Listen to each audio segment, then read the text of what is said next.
Cette semaine, je vais poursuivre l'histoire que j'avais commencée la semaine passée. Je vais aussi répondre à la question auquel je vous avais demandé de répondre.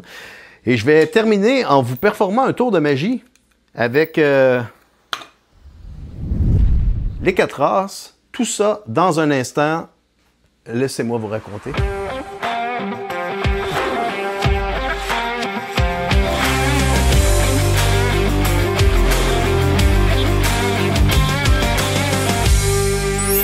Cette vidéo commence là où la vidéo de la semaine passée termine. Alors, pour tous ceux qui n'ont pas vu la vidéo de la semaine passée, il va vous en manquer des bouts. Retournez voir la vidéo de dimanche passé, puis revenez par la suite. Pour les autres, la semaine passée, quand ça s'est terminé, je vous disais qu'après avoir fait la pièce de théâtre et d'avoir reçu le compliment le plus weird ever, cette même année-là, j'avais aussi fait de l'animation au bal des finissants. J'avais animé le Gala Méritas avec 3 acolytes, dont Mélanie Drouin, qui est venue commenter la semaine passée et qui avait aussi joué dans la pièce de théâtre Madeleine. Salut Mélanie. Et cette année-là, j'avais aussi, qu'est-ce que je vous avais dit? J'avais oublié une affaire importante, c'est que je vous avais parlé par la suite que avec l'épicerie où je travaillais, j'avais fait un spectacle, puis j'avais vu des artistes, on y arrive à ça, là, mais j'avais oublié une chose, c'est que moi, en secondaire 4 et 5, je faisais aussi partie d'une gang de gars qui dansaient du rap. Fait que c'est ça, on dansait du rap, on écoutait du Vanilla Ice, Criss Cross, LL Cool J, PM Down, Naughty by Nature. Puis là, on dansait du rap, puis on avait une troupe, on s'était fait des chorégraphies. On avait participé au concours amateur. Nous autres, le concours amateur, c'était en décembre, c'était juste avant de partir pour les vacances de Noël. L'auditorium était bien plein, on avait fait notre chorégraphie de danse. Puis, pour une raison X, il y avait comme manqué de temps dans l'événement. La cloche avait sonné. On était tous obligés de remonter dans nos classes pour une raison que je me rappelle plus. Puis c'est dans la classe qu'à l'intercom, il avait annoncé les gagnants. Puis dans ma classe, là, il y avait un autre gars qui s'appelait Alexandre Campagna qui faisait aussi partie de la gang des danseurs. Puis là, ben, il avait annoncé que c'est nous autres qui avaient gagné. Fait que là, on s'était levés, on s'était fait des high-five, un gros hug. Tout le monde dans la classe avait applaudi. Ça avait été quand même assez cool. Fait que tout ça, c'était dans la même année, là. Puis la même année, c'est ça. Je travaillais, moi, depuis l'âge de, secondaire 4, secondaire 5, dans une épicerie, le Provigo, à Lac-Mégantic. Puis à chaque année, pour Noël, le propriétaire faisait un party de Noël des employés au club de golf. Fait qu'en secondaire 4, là, il y avait 2 événements. Il y avait premièrement 2 humoristes, dont un qui est connu encore aujourd'hui. Je vous avais demandé de répondre la semaine passée dans les commentaires. En secondaire 5, c'était un duo. Fait que la première année, l'humoriste, c'était Patrick Huard. Personne ne l'a eu. Patrick Huard, il était dans les finissants de l'école de l'humour, puis l'école nationale de l'humour. Puis il y avait avec lui, il y avait un gars qui s'appelle Paul Laroche, qui est un imitateur qui a arrêté de faire des shows pas longtemps après. Fait que Patrick Huard, on l'a eu cette année-là. L'année d'après, c'était Dominique et Martin. Ça, plusieurs personnes l'ont eu de bon. Bravo, tout le monde. Le propriétaire du Provigo, là, il m'a vu en secondaire 5 faire la pièce de théâtre, animer le gala Méritas, puis toute la quête. Il est venu me voir après le show, puis il m'a dit, cette année, là, au party de Noël, pas cette année, l'année d'après, c'est toi que je vais prendre. Parce que là, en secondaire 5, il était déjà booké, c'était Dominique et Martin. Bon, ben le show que Patrick Huard a fait, puis Dominique et Martin, l'année d'après, c'est moi qui l'ai fait. Fait que là, il m'avait engagé, je m'étais tout monté un setup là, avec des personnages, toute la patente, puis j'avais tellement de changements de costume là, que je m'étais bâti un système pour avoir mon rideau de scène noir, puis pouvoir aller me changer en arrière. Bon, ben tout ça pour dire que moi, j'étais un autodidacte dans tout. J'avais construit mon système pour le rideau puis les frames de bois qui transportaient, qui supportaient tout ça. Là. Bon, ben quand je suis arrivé au spectacle, j'ai tout monté ça, puis ça a tout sacré le camp à terre. On avait trouvé la manière de le solidifier pour qu'il tienne, là, mais c'est ça. Il a fallu que je le rebâtisse après, puis toute la quête, j'avais mal pensé mon affaire parce que le drap était trop pesant. Puis ça a été le premier contrat payant là, à un prix professionnel, parce qu'il m'avait dit, moi, Jeannot, si tu me fais un bon show, là, je te paye le même prix que je paye les autres les années passées. Là. Fait que ça a été mon premier vrai contrat payant au club de golf à Mégantic. Là, je reviens en arrière. Là. Quand j'étais en secondaire 4, là, puis que c'était Patrick Huard, pendant le repas, il y avait aussi un magicien qui était là pour faire de l'animation aux tables. Pendant qu'on mangeait, il venait faire des tours de magie aux tables. Moi, je ne sais pas ça, là. C'était pas écrit nulle part. Là. Puis ils l'ont pas annoncé. Fait que quand il est arrivé à ma table, moi, toute une surprise, là, parce que moi, je vous rappelle, je suis un maniaque de magie. Là. Je le sais qu'il y a du monde à la maison qui écoute ça, qui se dit « Oh, moi, j'ai tout le temps aimé la magie aussi. » Oui, mais pas autant que moi. Je suis un maniaque. Là. Bon, fait que c'est ça. Puis là, quand j'avais 14 ans, mon énergie était pas tout le temps balancée. Fait que quand j'aimais quelque chose, j'aimais vraiment beaucoup ça. Fait que là, le gars, il arrive à ma table, puis c'est un pro. Tous les magiciens du Québec, à cette époque-là, en tout cas, savaient c'était qui? C'est Jean Boucher. Là, Jean Boucher, là, il est bon. C'est un vrai. Fait que là, quand il arrive à ma table, là, il m'a flabbergasté bien raide. Il a changé un 5$ en 100$. Il a fait léviter une carte d'un jeu de cartes. Il a changé un foulard blanc dans sa main en foulard rouge, les mains vides. Puis l'autre affaire qu'il avait faite, c'est qu'il y a un tour de magie avec une bague qu'il plaçait sur une corde. Puis la bague, elle n'arrêtait pas de partir de la corde, mais sans sortir par les deux bouts. Là. Puis à la fin, elle disparaît, puis elle apparaît dans son portefeuille. Fait que là, je capote bien raide. J'ai pas mangé, moi, par la suite. Là, parce que quelqu'un qui est parti de ma table à l'autre table d'à côté, là, moi, je l'ai suivi. Je l'ai suivi pour voir un professionnel à l'œuvre. Puis là, lui, il a comme réalisé ça. Là. Puis ça, c'est comme un couteau à deux tranchants quand un magicien professionnel réalise que quelqu'un le suit.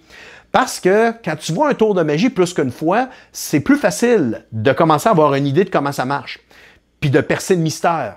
C'est parce qu'il y a du monde qui joue les petits Joe connaissants, puis que là, ils vont le dire à haute voix. C'est parti dans ta manche! Ou qui vont même dévoiler des punchs. Tu commences à faire ton numéro de la bague puis de la corde, puis déjà là, ils disent « Elle va disparaître, elle va réapparaître dans son portefeuille. » Et là, quand tu voles des punchs de même, non seulement ça tue le show pour tout le monde, mais ce monde-là, c'est juste parce qu'ils ont besoin de reconnaissance. Ils ont besoin que le monde sache qu'ils sont intelligents, que c'est des petits vites.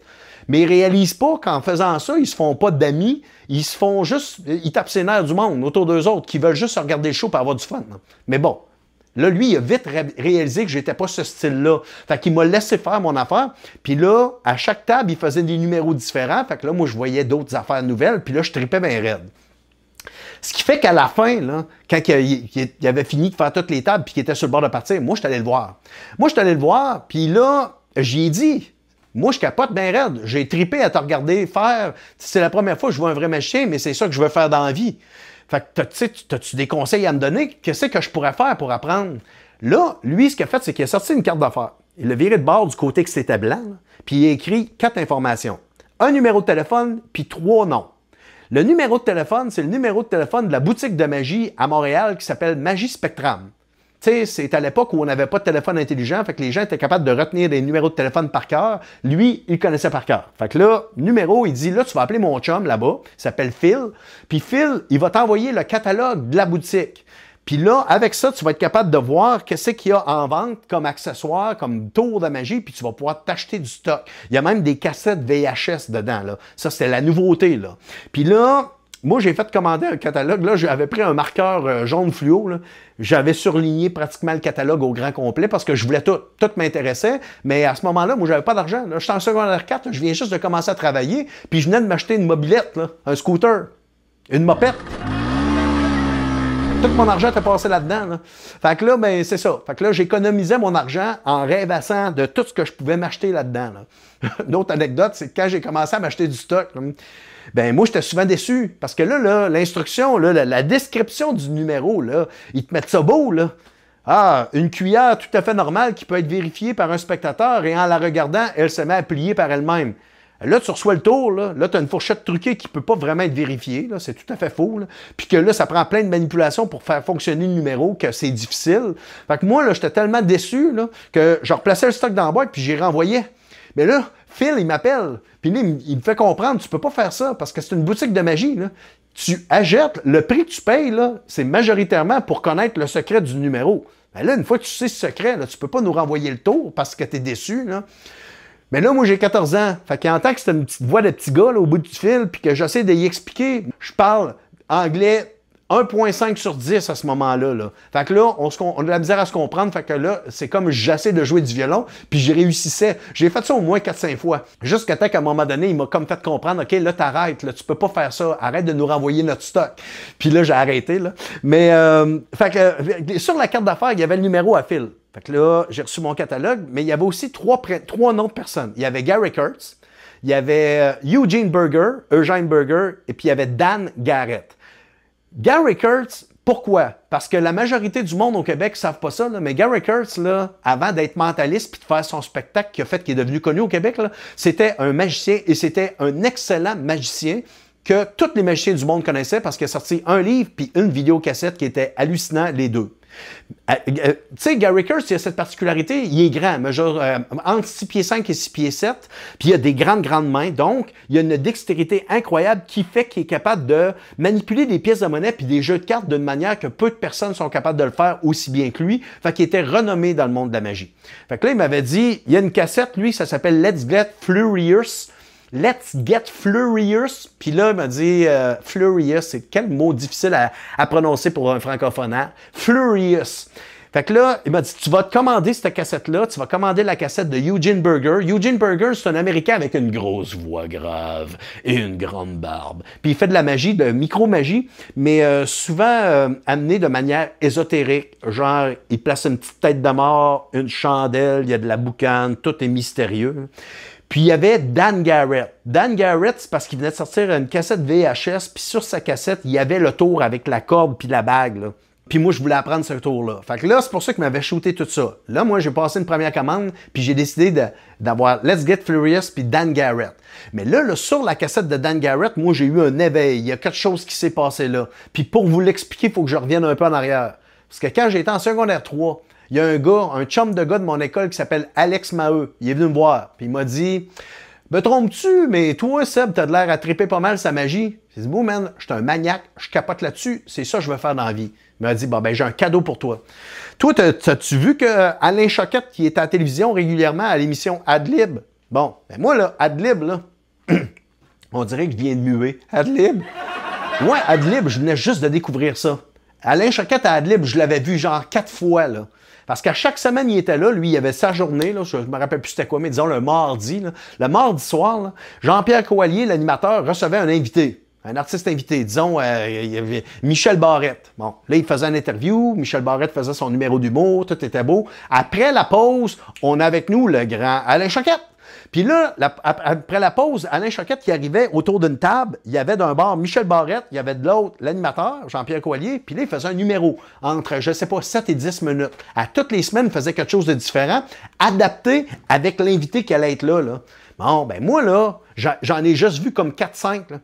Là, Alex Maheu, il me dit, ben moi, man, hein, je les ai toutes enregistrées depuis le début, puis je les ai toutes sur des cassettes VHS. J'en ai 2, je les ai regardées assez souvent, je les connais par cœur. Si tu veux, je vais te les donner. Quel beau cadeau pour un gars qui capote sa magie. Fait que là, moi, je vous rappelle, là, je suis dans la même année où j'ai le prof de français qui est Yves Poulain puis qui m'apprend des tours de magie. Là, je commence, là, c'est mon éveil de magie. Là, j'ai ces 2 cassettes-là que je regarde en boucle dans le magnétoscope de la maison, là, assez pour faire une indigestion d'Alain Choquette à ma mère, que elle tu sais, elle le voit dans sa soupe, elle veut pas particulièrement le voir dans sa soupe, Alain Choquette, là, mais tu sais, moi, je l'écoute en boucle à la maison, là, parce que j'aime ça regarder, mais j'essaie de comprendre, puis je comprends rien. Fait que là, je trippe, là, moi, là. Bon. Ça nous ramène à Dan Garrett. Moi, là, après avoir parlé avec Jean Boucher, là, c'est ça que j'ai commandé. J'ai commandé la cassette VHS de Dan Garrett. C'est la première que j'ai écoutée dans ma vie. Puis dessus, il y avait un tour de cartes qui expliquait. Il le faisait, puis après ça, il l'expliquait. Le tour était simple. 2 cartes noires, puis entre les 2, il y a une carte rouge.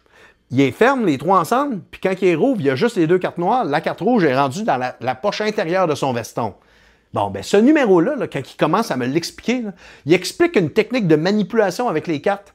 Que dès qu'il expliquait cette technique-là, là, c'est comme s'il avait ouvert une boîte de Pandore. Tu sais, une boîte magique, là, que quand ça rouvre, il y a de la lumière puis de la fumée qui sort de là, puis là, ça fait quasiment « Alléluia ». Puis le savoir vient t'envahir. Là. Moi, ce matin-là, je me suis réveillé et je ne comprenais rien à ces numéros à Alain Choquette. Puis après avoir vu cette cassette-là, là, je comprenais 75% de ce qu'il faisait à la télévision avec un jeu de cartes à cause des techniques que j'avais appris là-dedans. Là. Fait que là, je retournais voir les cassettes, puis là, tout à coup, là, je comprenais des bouts assez pour être capable de reconstituer la patente. Là. Fait que là, moi, là, juste pour vous dire, là, moi, là, apprendre à mélanger de même, là, j'ai appris à mélanger de même en regardant Alain Choquette au slow motion. Fait que je le regardais là, au slow-mo. Je regardais tout, puis là, je faisais suppose. OK, là, il est comme ça. 3 doigts seulement. OK. Ah, il clip comme ça. Je le regarde au ralenti. Là. Ah, puis là, il s'aide avec ses doigts-là pour monter.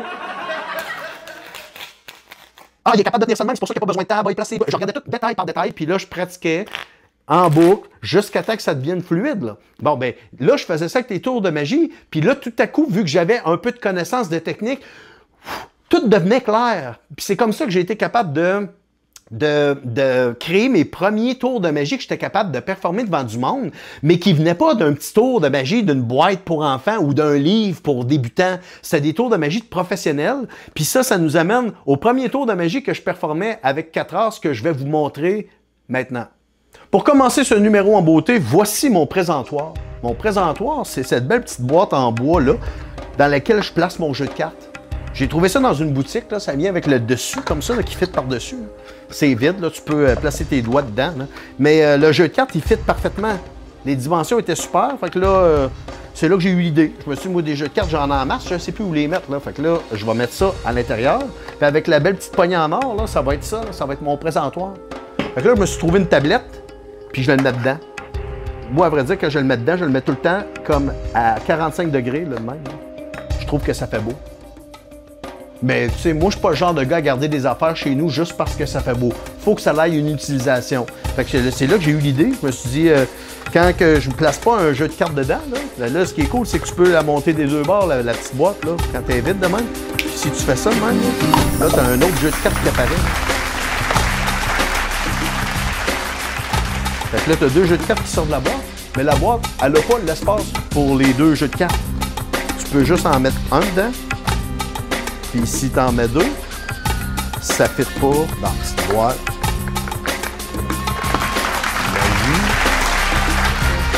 Vas-y. 1, 2, 3, 4 tasses. On n'aurait plus besoin de la boîte. Et là, c'est un tour de magie interactif. Alors, si vous étiez ici, là, je vous ferai participer. Là. Première affaire que vous pourriez faire, c'est de toucher les cartes, de vous assurer que c'est 4 as normaux. Puis là, ben, comme vous n'êtes pas là, as de trèfle, as de cœur, as de pique et as de carreau. 1, 2, 3, 4 as sur la table à 4 endroits différents. Là, ce qui va se passer, là, c'est que dans un instant, je vais placer une carte par-dessus cet as-là, puis 3 cartes par-dessus chacun des autres. Puis là, les cartes vont se mettre à se déplacer invisiblement sans que je le touche. Pour faire ça correctement, on va utiliser l'as de pique. L'as de pique sur lequel je vais placer le 6 de pique. C'est quand même assez facile à retenir. Hein? 3 cartes sur l'as qui est là. Et là, on mélange pour la chance. 1, 2, 3 cartes indifférentes. La carte qui est ici, c'est rendu le 6 de pique que j'avais placé là. Et donc, à sa place, c'est l'as de trèfle qui est rendu à côté de l'as de pique. Ça vous donne une idée de ce qui s'en vient. On va continuer tranquillement. Ah, dame de pique, facile à retenir. Dame de pique. 1, 2, 3 cartes sur l'as qui est là. Puis là, 1, 2, 3. 3 cartes indifférentes. La carte qui est là, c'est rendu la dame de pique que j'ai placée ici. Et donc, à sa place, c'est l'as de pique. Et là, on arrive au moment de la finale. La finale où on a un as ici, 3 as là. Les cartes ne sont pas ensemble, sont séparées. On va les garder séparés. Donc, les 3 as, je vais les placer à l'extrémité de la table. Puis par-dessus, pour les protéger, le roi de cœur. C'est ma carte fétiche. Donc, là, quelqu'un va placer ses doigts là-dessus pour pas que ça bouge. Puis une autre personne va sélectionner une carte au hasard dans le jeu. Fait que vous allez juste me dire stop quand vous voulez, n'importe quand. Stop, parfait, super. 1, 2, 3 cartes indifférentes. Toutes ces cartes-là, on n'en a plus de besoin. Puis là, on est rendu au moment que vous attendez tous. Un as avec 3 cartes par-dessus indifférentes. 3 as avec le roi de cœur par-dessus. Quand on claque des doigts 3 fois, ça fait rien, mais ça fait cool. Puis là, si on regarde, on est rendu avec un as de cœur, 2 as, 3 as, les 4 as sont rendus là. Si les 4 as sont rendus là et qu'on avait ici le roi de cœur, qu'est-ce qu'on a en dessous?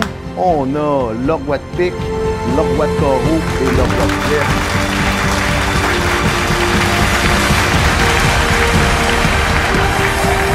Non, mais là, arrêtez, là, j'avais tout appris ça tout seul, moi, là. Bon, tout seul, mais avec l'aide de Jean Boucher, Dan Garrett, Alain Choquette et Yves Poulain. C'est quand même drôle de voir comment, dans cette période de ma vie, de l'âge de 14 ans jusqu'à 16 ans, tous les pions se sont placés en place pour que je puisse développer ma passion. Alors, c'est tout pour cette semaine, mesdames, messieurs. Merci encore pour les partages de la vidéo. Ça fait une énorme différence. Vous le savez, vous le faites. Merci, merci. Merci pour vos commentaires. Merci pour vos likes. Merci d'être là, pour votre présence et votre écoute. À très bientôt, la semaine prochaine. Ciao!